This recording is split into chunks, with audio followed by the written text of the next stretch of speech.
In recent days, the battlefield in Ukraine has shifted noticeably. Ukrainian forces are regaining the initiative, while Russian forces appear to be moving into a more defensive posture. In the Donetsk region, Ukrainian troops launched fresh offensives near Pokrovsk, making advances east of Udakny.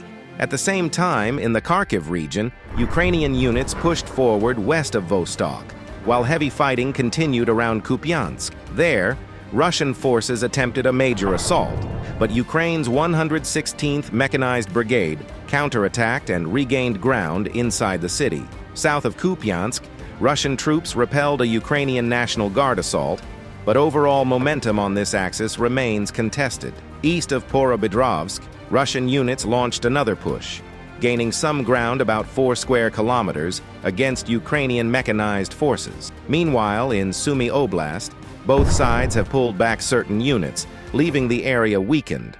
Ukraine still maintains nearly twice as many brigades as Russia in this sector.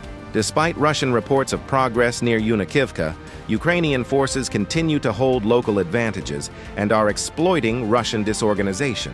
A recurring issue for Moscow is frontline units exaggerating their successes, leading to unrealistic orders from command and escalating losses. Ukrainian officials report that in this area alone, Russian casualties have exceeded 3,500 troops, alongside significant equipment losses. Strategically, August marked a turning point. Ukraine lost some territory near Pokrovsk, but overall regained 26 square kilometers, 5 times more than it lost. Kiev's forces also advanced in the Dobropilya direction. For the first time in months, Ukrainian counterattacks have resulted in a net gain of land. At the same time, Ukraine has expanded its drone campaign deep into Russian territory.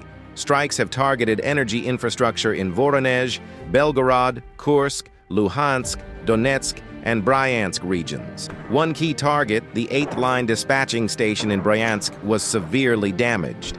This facility is central to Russia's oil pipeline system, handling over 10 million tons annually. Another strike hit the Ilsky refinery, forcing it to halt production.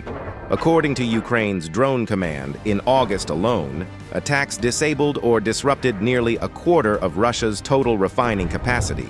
7 refineries were hit, 5 of them forced into full or partial shutdowns. The result has been regional fuel shortages and rising prices inside Russia. Looking ahead, Ukrainian officials hint that fighter jets may soon strike Russian military targets in Crimea. Combined with ongoing drone pressure, these developments show Kiev is broadening the battlefield, taking the fight well beyond the front lines.